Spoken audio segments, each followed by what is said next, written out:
Bible আছে আপনার কাছে? খোলেন খোলেন। ওটা লালে আছে কিনা সেটা বলুন। জি, পেয়ে গেছি। কিছু কথা, খুব কম। রেড লেটার্সে আমাদের মানে? আপনি একটু আমার জবাব শুনবেন? জি স্যার, একদম। আর মাঝখানে নাক গলাবেন না।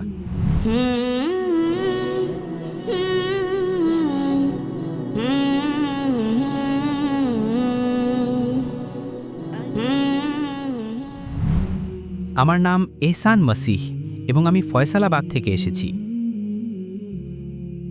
আমার প্রশ্ন হলো, আপনি যেভাবে খ্রিস্টানদের কাছে এই প্রশ্ন করেন যে যীশু খ্রিস্ট ইঞ্জিলে স্পষ্ট ভাষায় এই দাবি করেছেন যে আমি খোদা, আমার ইবাদত করো, তো আমি আপনাকে সেই একই ধরনের প্রশ্ন করছি যে আপনি আমাদের রেড লেটার্সে এটা দেখাতে পারবেন যে কোথায় মসিহ ইঞ্জিলে এটা বলেছেন আমি খোদা নই, আমার ইবাদত করো না।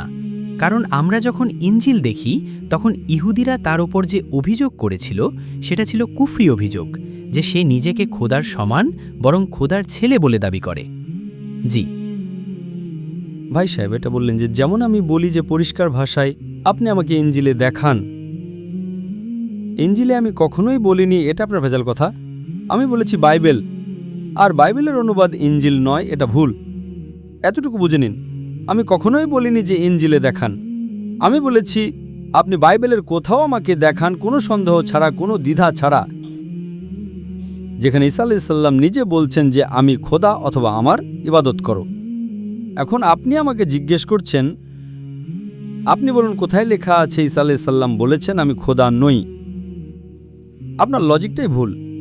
যে মানুষ দাবি করে তাকে দেখাতে হয়, দাবি না করলে তো দেখানোর দরকারই নেই। যদি কোনো মানুষ বলে যে আমি খোদা নই, তার মানে কি সেই খোদা হয়ে যায়? ये बेसिक लॉजिक है। আপনি বেসিক লজিকের পয়েন্টটাই জানেন না। যদি কোনো মানুষ খোদা হওয়ার দাবি করে, তবে তাকে খোদা হওয়ার দাবি পরিষ্কার ভাষায় করা উচিত।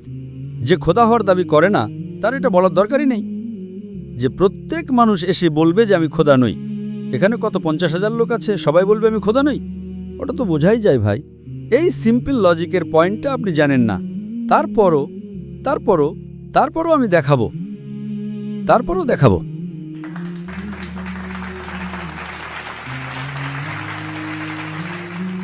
জি, এই আপনার যে উত্তর এটা আমাদের রেড লেটার্সে চাই।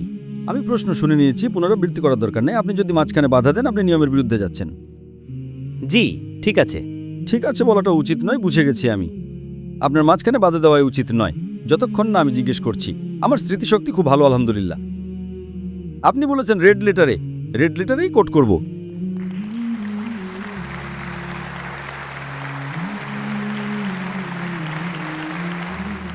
গসপেল অফ জন অধ্যায় নাম্বার 14 পদ নম্বর 28। বাইবেল আছে আপনার কাছে?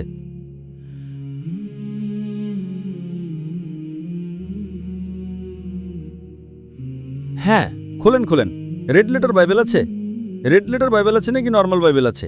জি রেড লেটার বাইবেল আছে নাকি নর্মাল বাইবেল আছে? জি, আমার কাছে রেড লেটার বাইবেল আছে। আচ্ছা, খোলেন। গসপেল অফ জন অধ্যায় নাম্বার 14 পদ নম্বর 24। খুলুন না 28, 24 পরে।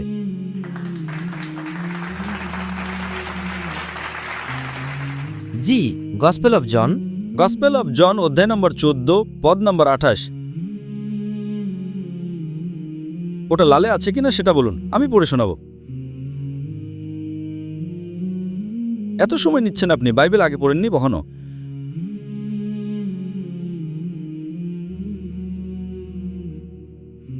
চ্যাপ্টার নাম্বার 14 পদ নাম্বারটা বলবেন? সরি, 28। লালে আছে কিনা? জি, পেয়ে গেছি। লালে আছে তো? লালে আছে নাকি নেই? জি, এটা আমার কাছে উর্দু তর্জমা আছে, প্রোটেস্ট্যান্ট। আরে উর্দু তর্জমাতেও রেড লেটার আসে। আপনি বললেন রেড লেটার বাইবেল আছে। জি, তো যে কোনো বাইবেলই আনতে দিন, লালে আছে কিনা। আপনার কাছে রেড লেটার বাইবেল নেই, জানি আপনি মিথ্যে বলেছেন। আছে কি নেই? না থাকলে বলুন নেই, পরে চেক করে নেবেন। রেড লেটার্সে আমাদের মানে তার দাবিটুকু শুধু বলে দিন যেটা স্পষ্ট কথায় লেখা আছে। আরে রেড লেটার, আপনার কাছে রেড লেটার বাইবেল আছে? আপনি যদি খোলেন তো এটা রেডে থাকবে। রেডে আছে কিনা? এই আপনার কাছে থাকা রেড লেটার বাইবেল আপনি ব্যবহার করেছেন কখনো আগে? জীবনে করেছেন কিনা? আচ্ছা, আমি মানুষকে বুঝিয়ে বলছি।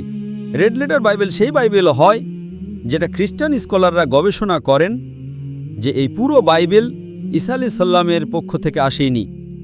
কিছু কথা খুব কম, পুরো বাইবেলে 1%ও নেই, 1% বাইবেলে রেড লেটার নেই। আপনি বুঝতে পারছেন? তো স্কলাররা রিসার্চ করেছেন, বেশিরভাগ এটা গসপেলে আছে। Matthew, Mark, Luke, and John. এই প্রথম 4টে বই যেগুলো নিউ টেস্টামেন্টের, তাতে অনেকগুলো ভার্স রেডে আছে, সব নয়, অনেকগুলো। তাছাড়া বেশিরভাগ বাইবেল ব্ল্যাকে আছে। এই ভাই সাহেব মনে হয় রেড লেটার বাইবেল পড়েননি কখনো, বলছেন উর্দু তর্জমা আছে। আমি আপনাকে বুঝিয়ে বলছি, উর্দু তর্জমাতেও রেড লেটার আসে। রেড লেটার বাইবেল মানে খ্রিস্টান স্কলাররা রিসার্চ করেছেন আর সেটাকে লাল কালিতে লিখেছেন। লাল কালি মানে ঈসা আলাইহিস সালাম বলেছেন। জি স্যার, লাল কালি নয় মানে অন্য কেউ বলেছে।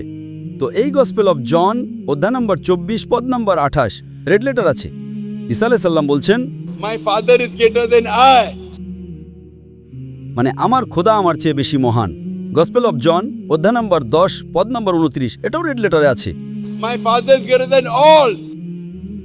আমার পিতা আমার খোদা সব মানুষের চেয়ে মহান। লেখা আছে Gospel of Matthew chapter number 12 verse number 28। I cast out devil with the Spirit of God. আমি শয়তানদের তাড়াই আল্লাহর সাহায্যে। Gospel of look chapter number 11 verse নম্বর 20 সব রেড লেটারে আছে।